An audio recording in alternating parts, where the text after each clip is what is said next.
प्यारे मित्रों, आज की कथा में आप यह देखेंगे कि कैसे सत्यवती और राजा शांतनु मिलते हैं एक दूसरे से। उनकी क्या वार्तालाप होती है, उसके रसों, उसके रहस्यों और उसमें मिली शिक्षा को समझने का प्रयत्न करते हैं। सत्यवती के द्वार पर आकर शांतनु के पग थम गए।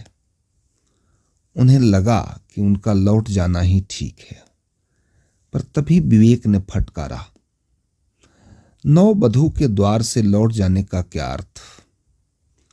सत्यवती अब उनकी पत्नी थी। उनके इस विवाह तक की घटनाओं की यात्रा अब जैसे पृष्ठभूमि में चली गई थी। उसका औचित्य अनौचित्य, उसके प्रतिबंध परिबंध, इस विवाह के कारण राज परिवारों के संबंधों और अधिकारों का नया संतुलन, सब कुछ अपने स्थान पर बहुत महत्वपूर्ण था। पर उन सबसे महत्वपूर्ण एक तथ्य था, सत्यवती अब उनकी पत्नी थी। वे उसके द्वार से लौट नहीं सकते थे। उनका यह संकोच या उनके व्यवहार पर झीनी सी ग्लानि की यह परत इस तथ्य को नकार नहीं सकती थी। उनका आचरण अब सत्यवती के पति के अनुकूल होना चाहिए। शांतनु ने कक्ष में प्रवेश किया। सत्यवती ने खड़ी हो हाथ जोड़कर उनका स्वागत किया। शायद उसके अधरों ने हल्के से हिलकर कहा भी, पधारे महाराज, पर वह इतना अस्पष्ट था कि कहा अनकहा एक जैसा ही रह गया। शांतनु सत्यवती को एकटक देखते रह गए। अपूर्व सौंदर्य था। ऐसी स्त्री को देखकर शांतनु के मन में उसकी कामना जाग उठे तो शांतनु क्या करें। बैठो देवी, उन्होंने सत्यवती के कंधे पर हथेली से हल्का सा दबाव डालकर बैठने का आग्रह किया। सत्यवती की इच्छा हुई कि चिहुक कर पीछे हट जाए या आंखें तरेर कर राजा को देखे, पर इस इच्छा के साथ साथ उसका विवेक भी जागा। अब राजा उसके पति थे। उसका पति विवाह के पश्चात प्रथम मिलन में अपने प्रेम को स्पर्श के माध्यम से संप्रेषित कर रहा था और सत्यवती चाह रही थी कि वह उसके हाथ को झटक दे। अच्छा हुआ कि उसे ठीक समय पर विवेक ने टोक दिया, नहीं तो कहीं सचमुच ही वह कुछ कर बैठती तो कितना अशोभन होता। पर सत्यवती भी क्या करे, तपस्वी उसे छूता तो लगता था किसी ने उसके शरीर पर कमल की पंखुड़ी रख दी है, और साथ ही साथ मन में कमल वन खिलाता था। और राजा शांतनु ने क्षण भर को उसके कंधे पर हाथ रखा तो उसे लगा कि कंधे पर बिच्छू रेंग रहा है। पर सत्यवती को यदि राजरानी बने रहना है और राजमाता बनना है तो उसे इस बिच्छू को भी कमल की पंखुड़ियों का सम्मान देना होगा। सत्यवती ने अपने शरीर को देखा। आज तक यह शरीर सुख का माध्यम था, उसके लिए भी और तपस्वी के लिए भी। उस सुख के साथ न समाज था, न पद, न धन, न भविष्य, कुछ भी नहीं। पर आज इस शरीर का रूप बदल गया है। और स्वयं सुख पाए न पाए, पर यदि राजा को सुख दे सके तो हस्तिनापुर का राज्य उसी का है। सत्यवती बैठ गई और शांतनु ने ध्यान दिया कि ऐसे समय में सत्यवती की ओर से अपेक्षित वाक्य आप भी पधारे आर्य नहीं कहा गया। निश्चित रूप से उसकी शिक्षा दीक्षा राज परिवारों के अनुरूप नहीं हुई थी, पर यह तो शांतनु को पहले ही सोचना चाहिए था। उन्होंने सत्यवती की शिक्षा दीक्षा, शील शिष्टाचार अथवा कोई अन्य गुण देखकर उसकी कामना नहीं की थी, या फिर यह सत्यवती का संकोच मात्र ही था। सत्यवती के प्रबल आकर्षण और मन में उठते हुए उत्ताल धिक्कार में बंधे शांतनु पल भर के लिए किंग कर्तव्य विमूढ़ से खड़े रह गए। सत्यवती राज वैभव से आतंकित सिमटी सी बैठी थी और शांतनु उसके रूप में त्रस्त याचक से बने खड़े थे। अंततः शांतनु ही बोले कि सत्यवती, किसी प्रकार का कोई कष्ट तो नहीं हुआ? सत्यवती ने इनकार में सिर हिला दिया। मेरे प्रति कोई विरोध, कोई रोष, कोई उपलाभ तो नहीं है मन में। शांतनु का स्वर बहुत ही धीमा हो गया था। सत्यवती ने फिर नकार में सिर हिला दिया। मैं बहुत ही अभागा व्यक्ति हूं सत्यवती। सत्यवती ने पहली बार चौंक कर सिर उठाया। कुरुराज अभागे कैसे हैं? मेरे बाबा ने तो कहा था कि पूर्व जन्मों के संचित अनंत पुण्यों के फलस्वरूप मनुष्य राज परिवार में जन्म लेता है और फिर पूर्वों का सा राज परिवार। शांतनु को लगा सत्यवती उतनी मितभाषणी नहीं है जितनी वह समझ रहे हैं। अब तक न बोलने के पीछे कदाचित उसका संकोच ही था। संकोच का अवरोध एक बार हट जाएगा तो प्रवाह का अभाव नहीं रहेगा। शायद तुम ठीक कह रही हो सत्या। शांतनु रुके। तुम्हारे बाबा तुम्हें इसी नाम से पुकारते हैं ना? सत्यवती के चेहरे पर उल्लास दमका। बाबा द्वारा पुकारे जाने वाले नाम में कितनी आत्मीयता थी।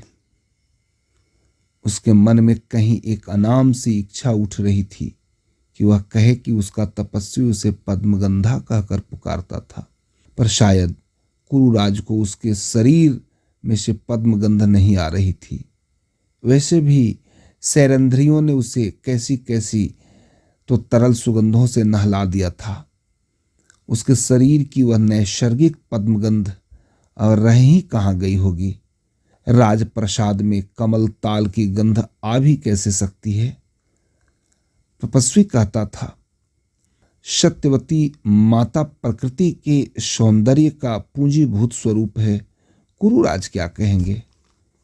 वह सैरंध्रियों के कला की प्रकाष्ठा है।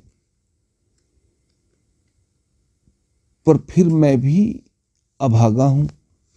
शांतनु पुनः बोले, मेरी कामना और कर्म में संतुलन नहीं है। मेरी कामना का अतिरेक इतना प्रचंड है कि उसका कोई तर्क और विवेक नहीं रह जाता, और मेरा कर्म बहुत भावुक, न्यायी और तर्कशील है। वे रुके। मेरी बात समझ रही हो? नहीं, सत्यवती ने ईमानदारी से स्वीकार कर लिया। वह तपस्वी की भी आधी बातें समझ नहीं पाती थी, राजा की बात भी समझ नहीं पाई, तो क्या आश्चर्य है। शांतनु मुस्कुराए। यह भी विचित्र स्थिति है।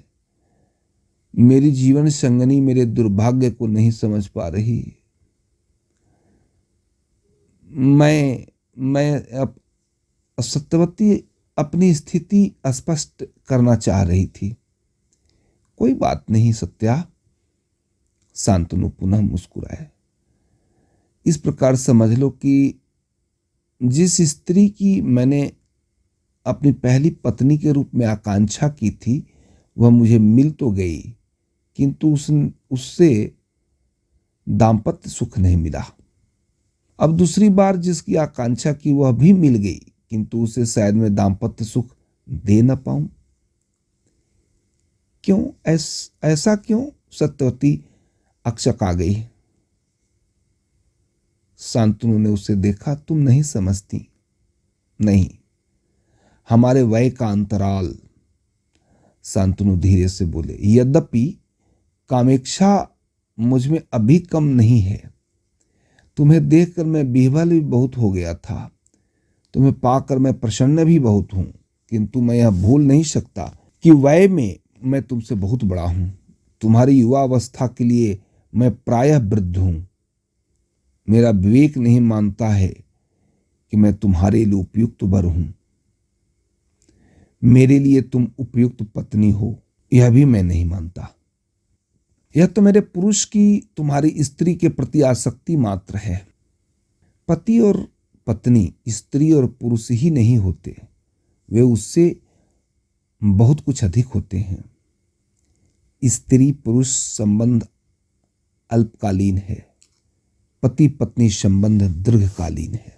पति पत्नी संबंध में अनेक समझौते करने पड़ते हैं। स्त्री पुरुष संबंध में कोई समझौता नहीं होता। यदि कोई होता है तो वह दाम्पत्य संबंधों की दृष्टि से होता है। मैं यह सब कुछ जानता था। उन्होंने रुककर सत्यवती की ओर देखा। समझ रही हो? सत्यवती उनकी ओर देखती भर रही, बोली कुछ भी नहीं। यह सब मैं उस समय भी समझता था जिस समय मैंने तुम्हारे पिता से तुम्हारी याचना की थी। इसलिए मैंने तुम्हारे पिता की शर्तें नहीं मानी। शर्तें अनुचित थी क्योंकि मेरी याचना अनुचित थी, इच्छा अनुचित थी, पर उस पर मेरा कोई वश नहीं था। किंतु कर्म पर मेरा वश था, इसलिए मैंने अपना कर्म अनुचित नहीं होने दिया। उन्होंने अपनी बात रोककर पूरे कक्ष का एक चक्कर लगाया। भीष्म ने मेरी इच्छा देखी। भीष्म कौन? सत्यवती ने अनायास ही पूछ लिया। देवव्रत, शांतनु बोले। मैंने उसका नया नामकरण किया है भीष्म। उसने काम ही ऐसा किया है। जो कुछ उसने किया वह उसी के योग्य है, पर मैं नहीं जानता कि जो कुछ उसने किया है वह हमारे लिए हितकर भी है या नहीं। हमारे लिए अर्थात मेरे लिए, भीष्म के लिए, तुम्हारे लिए। मुझे कई बार लगा है सत्या कि प्रकृति ने मनुष्य को पूर्ण बनाया है, पर उसका नाश आवश्यक है, अन्यथा वह अनश्वर हो जाएगा। और उसके नाश के लिए प्रकृति ने मनुष्य में किसी न किसी एक अविवेकी इच्छा को स्थापित कर दिया है, ताकि अपने नाश का दायित्व भी मनुष्य के अपने ही सिर पर रहे। मनुष्य के मन में जब इच्छाएं जन्म लेती हैं तो वह यह नहीं जानते कि वे उसके लिए हितकर हैं या नहीं, किंतु प्रकृति जानती है, इसलिए वह मनुष्य की इच्छाएं पूरी नहीं करती। तब मनुष्य प्रकृति से रुष्ट होकर स्वयं कर्म करता है। कर्म का फल प्रकृति रोक नहीं सकती। तब अपने अहित का दायित्व भी मनुष्य के अपने कंधों पर ही होता है। शांतनु रुक गए। तुम्हारा क्या विचार है? सत्यवती के कंठ में कुछ अटका और फिर प्रयत्न पूर्वक उसने कह ही दिया, मैं आपकी बात ठीक ठीक समझ नहीं पा रही हूं महाराज। शांतनु कुछ निराश हुए। क्षण भर को लगा कि कैसी पत्नी चुनी है उन्होंने। गंगा ने तो उन सारे वर्षों में एक बार भी नहीं कहा था कि वह उनकी बात नहीं समझती, और यह उस पहली भेंट के एक खंड में ही कई बार कह चुकी कि वह उनकी बात नहीं समझ रही है। पर दूसरे ही क्षण उन्होंने स्वयं को संभाला। सत्यवती को उसके रूप के लिए ही चुना है उन्होंने। वह रूप उसमें अभी भी है और उनके जीवन पर्यंत रहेगा। उसकी समझ के विषय में कुछ भी जानने का प्रयत्न नहीं किया था उन्होंने, और सहसा उन्हें लगा कि दूसरों को भ्रम में रखने के लिए वह जो भी कहें, किंतु अपने आप से स्वयं को नहीं छिपा सकेंगे वे। उसका कोई लाभ भी नहीं है। वह आत्म साक्षात्कार कर रहे थे उसके वास्तविक और नैसर्गिक रूप में। सत्यवती को उन्होंने उसके रूप पर आसक्त होकर चाहा था। केवल रूप, मांसल रूप, कामेच्छा ही थी इस इच्छा के मूल में। उन्होंने दूसरा पुत्र पाने के लिए उसे नहीं चाहा था। उसे उन्होंने जीवन संगनी के रूप में नहीं चाहा। वस्तुतः उन्होंने उसे मनुष्य के रूप में नहीं, एक वस्तु के रूप में चाहा है, केवल भोग के लिए। इस वय में पुरुष धर्म पत्नी और जीवन संगनी को पाने के लिए विवाह नहीं करता। वह विवाह करता है अभुक्त काम के लिए। उसे पत्नी नहीं चाहिए, उसे चाहिए रमणी, और रमणी में रूप ही पर्याप्त है, अन्य गुणों की अपेक्षा नहीं है। और वह यह क्यों कहते हैं कि भीष्म ने उनकी इच्छा देखी, कर्म नहीं? उन्होंने स्वयं भीष्म से कहा था कि एक ही पुत्र का पिता संतानहीन व्यक्ति के समान होता है, अतः वे दूसरी संतान पाना चाहते हैं। क्या भीष्म के लिए यह पिता का आदेश नहीं था? सत्यवती की इच्छा हुई कि वह सो जाए। कैसे तो नींद आ रही थी उसे। शरीर को तो यात्रा ने थका दिया था और मस्तिष्क को राजा की बातों ने, पर वह सो कैसे सकती थी? शांतनु राजा ही नहीं, उसके पति भी थे। वे उससे बातें कर रहे थे और वह सो जाए। पर यदि राजा उसे अनुमति दे भी दे तो क्या वह सो पाएगी? कैसा अटपटा सा लग रहा था उसे। एक सर्वथा अपरिचित व्यक्ति न केवल उसके कक्ष में उपस्थित था, बल्कि उसके पलंग से एकदम पास खड़ा था। यदि इस व्यक्ति के स्थान पर उसका तपस्वी होता तो वह उसकी गोद में सिर रखकर सो जाने में एक निमिष का भी विलंब न करती। पर यह राजा, तुम्हें नींद आ रही है क्या? सहसा शांतनु ने पूछा। पर मैं सोऊंगी नहीं, सत्यवती ने निर्द्वंद उत्तर दिया।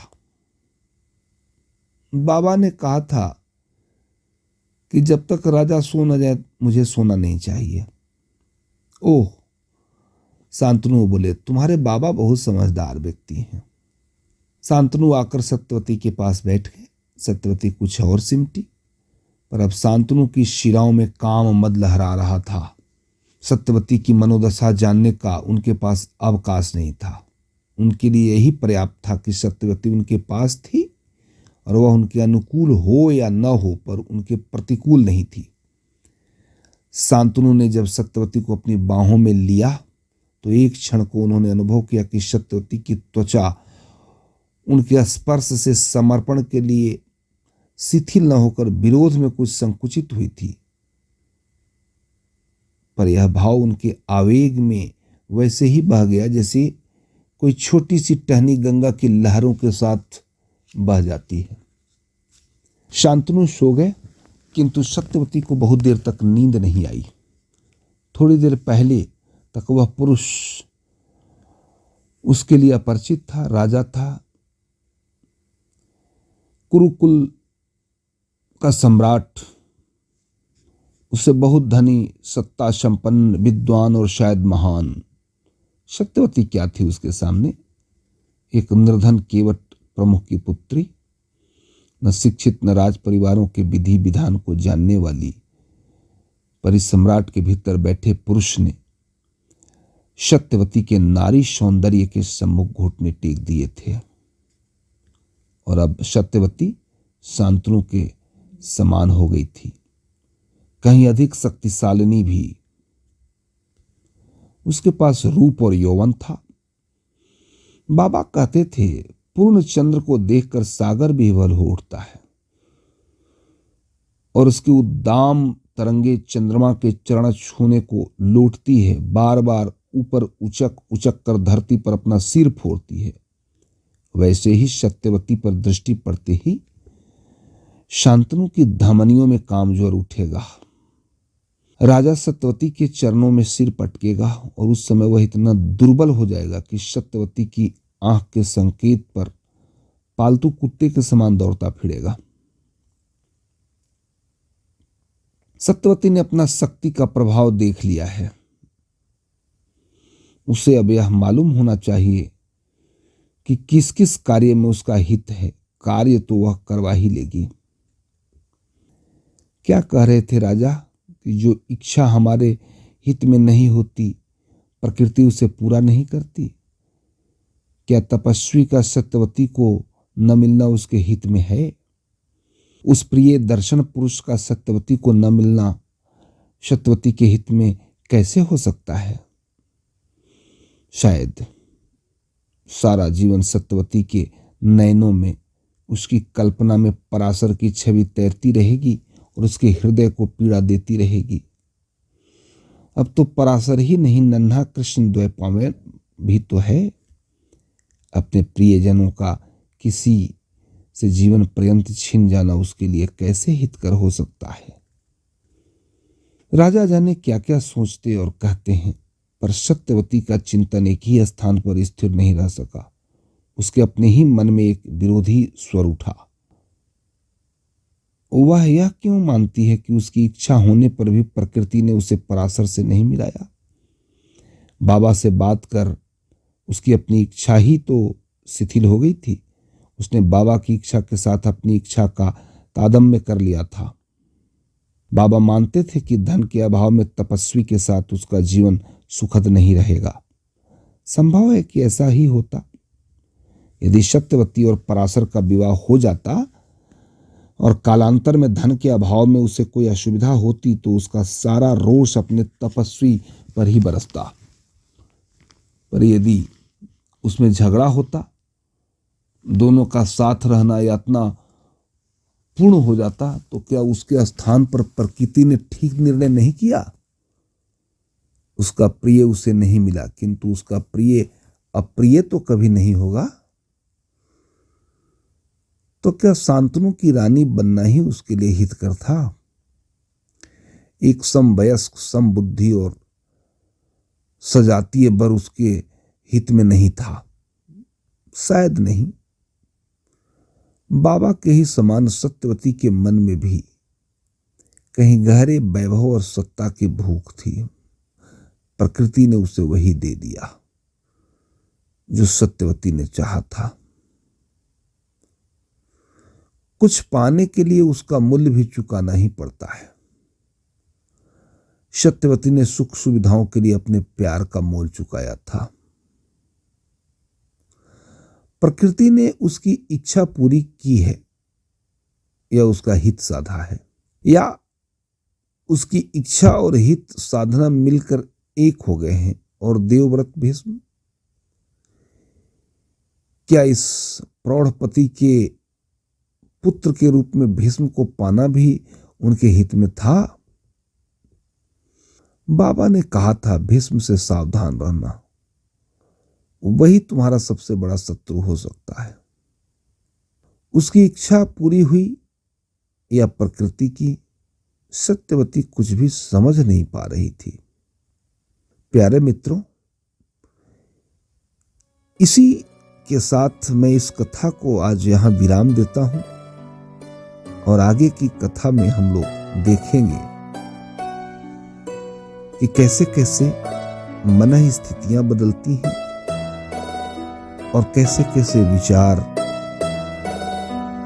आकार लेते हैं। तब तक के लिए धन्यवाद। Thank you.